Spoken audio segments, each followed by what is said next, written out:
다 같이 사도신경으로 신앙 고백하겠습니다. 전능하사 천지를 만드신 하나님 아버지를 내가 믿사오며 그 외아들 우리 주 예수 그리스도를 믿사오니 이는 성령으로 잉태하사 동정녀 마리아에게 나시고 본디오 빌라도에게 고난을 받으사 십자가에 못 박혀 죽으시고 장사한 지 사흘 만에 죽은 자 가운데서 다시 살아나시며 하늘에 오르사 전능하신 하나님 우편에 앉아 계시다가 저리로서 산 자와 죽은 자를 심판하러 오시리라. 성령을 믿사오며 거룩한 공의와 성도가 서로 교통하는 것과 죄를 사하여 주시는 것과 몸이 다시 사는 것과 영원히 사는 것을 믿사옵나이다. 아멘. 찬송가 312장 찬송하시겠습니다. 너 하나님께 이끌리어 일평생 주만 바라면 너 어려울 때 힘 주시고 언제나 지켜주시리. 주 크신 사랑 믿는 자 그 반석 위에 서리라. 너 설레는 맘 가다듬고 희망 중 기다리면서 그 은혜로우신 주의 뜻과 사랑에 만족하여라. 우리를 불러주신 주 마음에 소원하신다. 주 찬양하고 기도하며 내 본분 힘써 다하라. 주 약속하신 모든 은혜 내게서 이루어지리라. 참되고 의지하는 자 주께서 기억하시리. 아멘. 아멘. 찬송가 315장 한 장 더 찬송하시겠습니다. 내 주 대신 주를 참 사랑하고 곧 그에게 죄를 다 고합니다. 그 은혜를 주신 내 예수시니 이전보다 더욱 사랑합니다. 주 날 사랑하사 구하시려고 저 십자가 고난 당하셨도다. 그 가시관 쓰신 내 주 배우니 이전보다 더욱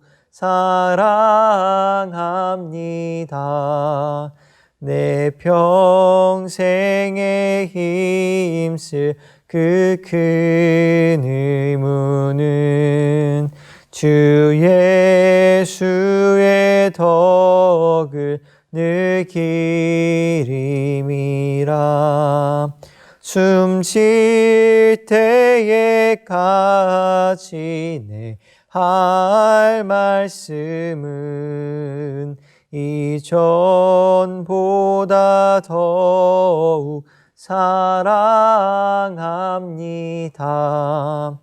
그 영광의 나라 나 들어가서 그 풍성한 은혜 늘 감사하리. 금멸유관 쓰고 나 찬송할 말 이전보다 더욱 사랑합니다. 아멘. 오늘 함께 받으실 말씀은 창세기 48장 8절부터 22절까지 말씀입니다. 구약성경 77페이지입니다. 창세기 48장 8절부터 22절까지 말씀입니다. 제가 8절부터 한 절씩 교독하겠습니다. 이스라엘이 요셉의 아들들을 보고 이르되 이들은 누구냐? 요셉이 그의 아버지에게 아뢰되 이는 하나님이 여기서 내게 주신 아들들이니이다. 아버지가 이르되 그들을 데리고 내 앞으로 나아오라. 내가 그들에게 축복하리라. 이스라엘이 눈의 나이로 말미암아 어두워서 보지 못하더라. 요셉이 두 아들을 이끌어 아버지 앞으로 나아가니 이스라엘이 그들에게 입맞추고 그들을 안고 요셉에게 이르되 내가 내 얼굴을 보리라고는 생각하지 못하였더니 하나님이 내게 내 자손까지도 보게 하셨도다. 요셉이 아버지의 무릎 사이에서 두 아들을 물러나게 하고 땅에 엎드려 절하고 오른손으로는 에브라임을 이스라엘의 왼손을 향하게 하고 왼손으로는 므낫세를 이스라엘의 오른손을 향하게 하여 이끌어 그에게 가까이 나아가매 이스라엘이 오른손을 펴서 차남 에브라임의 머리에 얹고 왼손을 펴서 므낫세의 머리에 얹으니 므낫세는 장자라도 팔을 엇받구어 얹었더라. 그가 요셉을 위하여 축복하여 이르되 내 조부 하나님과 아브라함과 아버지 이삭이 섬기던 하나님, 나의 출생으로부터 지금까지 나를 기르신 하나님, 나를 모든 환난에서 건지신 여호와의 사자께서 이 아이들에게 복을 주시오며 이들로 내 이름과 내 조상 아브라함과 이삭의 이름으로 칭하게 하시오며 이들이 세상에서 번식되게 하시기를 원하나이다. 요셉이 그 아버지가 오른손을 에브라임의 머리에 얹은 것을 보고 기뻐하지 아니하여 아버지 손을 들어 에브라임의 머리에서 므낫세의 머리로 옮기고자 하여 그의 아버지에게 이르되 아버지여 그리 마옵소서. 이는 장자이니 오른손을 그의 머리에 얹으소서 하였으나 그의 아버지가 허락하지 아니하며 이르되 나도 안다 내 아들아 나도 안다. 그도 한 족속이 되며 그도 크게 되려니와 그의 아우가 그보다 큰 자가 되고 그의 자손이 여러 민족을 이루리라 하고 그날에 그들에게 축복하여 이르되 이스라엘이 너로 말미암아 축복하기를 하나님이 내게 에브라임 같고 므낫세 같게 하시리라 하며 에브라임을 므낫세보다 앞세웠더라. 이스라엘이 요셉에게 또 이르되 나는 죽으나 하나님이 너희와 함께 계시사 너희를 인도하여 너희 조상의 땅으로 돌아가게 하시려니와. 함께 읽겠습니다. 내가 내게 내 형제보다 세겜 땅을 더 주었나니 이는 내가 내 칼과 활로 아모리 족속의 손에서 빼앗은 것이니라. 아멘. 우리 온라인 새벽 예배에 나오신 성도님들을 환영하고 축복합니다. 오늘 본문은 야곱이 요셉의 아들들을 정식으로 입양하고 축복하는 본문입니다. 먼저 8절에 보면 이스라엘은 요셉의 아들들을 보고 이들은 누구냐라고 물어봅니다. 야곱의 이러한 질문은 요셉의 두 아들을 양자로 삼기 위한 또 입양 의례의 또 신분 확인 절차로도 볼 수 있습니다. 9절에 요셉은 두 아들이 하나님께서 내게 주신 선물이다라고 고백합니다. 그러자 야곱은 두 아들들을 데리고 앞으로 오라라고 이렇게 이야기합니다. 야곱은 요셉의 두 아들들을 입맞추고 안으며 이렇게 11절에 고백합니다. 내가 요셉의 얼굴을 보리라고 생각지도 못했는데 하나님께서 손자까지도 보게 하셨다는 그런 감격의 고백입니다. 사랑하는 성도 여러분, 하나님께서는 야곱의 이러한 고백처럼 우리가 알 수 없는 때에 우리가 생각하지도 못한 가장 좋은 것으로 합력하여 선을 이루시는 분인 줄 믿으시기 바랍니다. 야곱은 이 노년에 이렇게 뜻밖의 찾아온 선물을 받았습니다. 이처럼 우리가 하나님의 신실하심 앞에 인내하고 기다린다면 이 야곱의 고백이 또한 우리의 고백이 될 줄로 믿습니다. 그러므로 우리를 쉴만한 물가요 푸른 초장으로 인도하시는 주님만을 따라가며 주님께 온전히 소망을 두시기를 축원합니다. 이제 11절에 보면 요셉은 두 아들을 야곱의 무릎 사이에서 물러가게 하고 땅에 엎드려 절하였습니다. 무릎에서 물러갔다는 것은 양자 입양 의식이 끝났음을 의미합니다. 이제 입양 의식을 통해 요셉의 두 아들과 이 야곱은 완전한 혈육의 관계가 되었습니다. 그래서 이제 요셉은 야곱으로 하여금 두 아들들을 축복하게 하기 위해 또 아들들을 야곱 앞으로 데리고 나아갔습니다. 의뢰의 요셉은 첫째 아들인 므낫세가 야곱의 오른손으로 축복을 받고 둘째인 에브라임은 야곱의 왼손으로 축복을 받을 수 있도록 인도했습니다. 성경에서 오른손은 신적 권위를 지니는 영광과 또 구원의 의미를 가지고 있기 때문에 당연히 장자에게 얹어져야 했습니다. 그런데 14절 하반절에 보면 야곱은 손을 엇바꾸어 장자에게는 왼손을, 차자인 에브라임에게는 오른손을 얹어 축복했습니다. 이것은 첫째 므낫세가 아니라 둘째 에브라임에게 장자의 축복이 넘어간 것을 의미합니다. 이렇게 야곱의 오른손이 므낫세가 아닌 에브라임에게 놓인 것을 보고 요셉은 마음이 불편했습니다. 당시 전통과 문화에 따르면 첫째인 므낫세가 오른손으로 축복받는 것이 당연했기 때문입니다. 그래서 요셉은 아버지의 손을 들어 에브라임의 머리에서 므낫세의 머리로 옮기고자 했지만 야곱은 허락하지 않습니다. 야곱이 손을 엇바꾸어 안수한 것은 전에 이삭이 그랬던 것처럼 눈이 어두워 실수한 행동이 결코 아니었기 때문입니다. 다시 말해 야곱이 당시의 문화를 거스르고 손을 어긋나게 축복한 것은 하나님의 섭리에 순종하는 행위였습니다. 야곱은 하나님께서 이미 그렇게 정하신 것을 변경할 수 없음을 알았습니다. 그리고 그 뜻에 따라 에브라임에게 장자의 축복을 하고 있는 것입니다. 이처럼 성경에는 하나님의 주권적 결정에 따라 장남과 차남의 지위가 바뀌는 경우가 종종 나타납니다. 가인과 아벨이 그랬고요. 또 에서와 야곱도 그랬습니다. 하나님은 그분의 깊으신 뜻에 따라 나중된 자가 먼저 되게 하실 때가 있습니다. 물론 장자의 축복이 동생에게 넘어간 것이 장남인 므낫세의 입장에서는 인간적으로 억울하고 부당하다고 느낄 수 있습니다. 하지만 우리는 아무도 이 하나님의 주권적인 결정 앞에 내 권리를 주장하거나 항의할 수 없습니다. 우리는 하나님의 그 크신 뜻을 다 알 수 없습니다.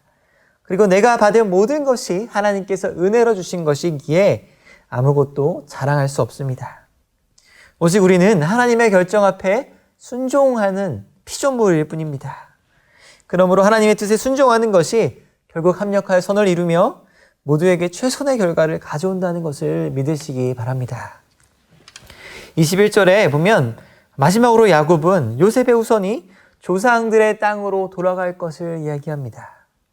지금은 요셉과 그의 아들들이 애굽에 살고 있지만 이제 본향을 기억하고 하나님께서 약속하신 그 땅을 기대하라는 것입니다. 특별히 22절에 요셉의 후손은 다른 형제들보다 세겜 땅을 더 받을 것이다 라고 이렇게 이야기합니다. 그런데 이 예언은 지금 당장 그 땅을 차지할 수 있는 것이 아니었습니다. 400년 지난 후에 하나님께서 조상의 땅으로 인도하실 때 그때 이루어질 일이었습니다. 그래서 요셉의 아들들은 지금 땅을 선물로 받은 것이 아니라 약속을 선물로 받은 것입니다. 특별히 요셉은 창세기 50장 24절과 25절에 보면 이 약속을 굳게 믿었습니다. 그래서 요셉은 자신이 죽을 때에 이 약속과 관련한 유언을 남겼습니다. 자신의 후손들이 출애굽할 때 해골을 메고 자신의 해골을 메고 유골을 메고 가나안 땅으로 올라가라는 것입니다. 이러한 요셉의 간절한 믿음대로 요셉이 죽은 지 한참 뒤에 이스라엘 백성은 출애굽을 하게 됩니다. 그리고 이스라엘 백성은 이 요셉의 시신을 메고 가나안 땅을 향해 가게 되었습니다. 그리고 오늘 본문에 이 요셉의 아들들에게 내려진 축복의 그 선물 세겜 땅은 후에 가나안 땅 분배를 할 때 이제 에브라임에게 할당되게 됩니다. 이 축복의 말씀이 그대로 이루어진 것입니다. 사랑하는 성도 여러분, 이것은 우리도 마찬가지입니다. 우리가 받은 복 중에 가장 큰 복이라 하면 바로 신실하신 하나님의 약속의 말씀입니다. 하나님께서는 사랑하는 아들 예수 그리스도를 이 땅에 보내주심으로 약속을 이루어 주셨습니다. 그리고 예수님께서는 약속대로 이 땅의 심판주로 다시 오실 것입니다. 마침내 그때에는 하나님의 언약 백성들은 약속하신 새 하늘과 새 땅을 유업으로 받게 될 것입니다. 그러므로 하나님께서 성경을 통해 하신 약속의 말씀을 통해 믿음으로 굳게 붙들고 기도하시기 바랍니다. 믿음은 바라는 것들의 실상이요 보지 못하는 것들의 증거이기 때문입니다. 이처럼 우리가 하나님의 약속과 아직 이루어지지 않은 이 현실의 간극을 살아가는 가운데 믿음으로 약속의 말씀을 붙들고 기도하는 저 여러분 되시기를 축원합니다. 기도하겠습니다. 하나님 아버지, 우리에게 말씀으로 약속해 주심에 감사드립니다. 하나님의 말씀은 변함이 없으시고 시건하는 법이 없으십니다. 그 신실하신 주님의 말씀에 우리의 소망을 두게 하시고 또 말씀이 우리의 삶 가운데 이루어지는 것을 경험하게 하여 주시옵소서. 그러므로 낭망하지 않고 말씀을 따라 순종하는 우리의 삶이 다 되게 하여 주시옵소서. 감사드리며 예수님의 이름으로 기도드립니다. 아멘. 하늘에 계신 우리 아버지여, 이름이 거룩히 여김을 받으시오며 나라의 마옵시며 뜻이 하늘에서 이룬 것 같이 땅에서도 이루어지이다. 오늘날 우리에게 일용할 양식을 주옵시고 우리가 우리에게 죄 지은 자를 사하여 준 것 같이 우리 죄를 사하여 주옵시고 우리를 시험에 들게 하지 마옵시고 다만 악에서 구하옵소서. 대개 나라와 권세와 영광이 아버지께 영원히 있사옵나이다. 아멘. 우리 시간 교회 공동 기도 제목을 가지고 기도하기 원합니다. 코로나19가 하루속히 종식될 수 있도록 기도를 부탁드립니다. 또한 평신도 성경학교를 위해 주일학교와 청년부 예배를 위해 또 온라인 예배와 온라인 목장을 위해서 기도를 부탁드립니다. 우리 시간 주여 한번 외치고 기도하겠습니다. 주여!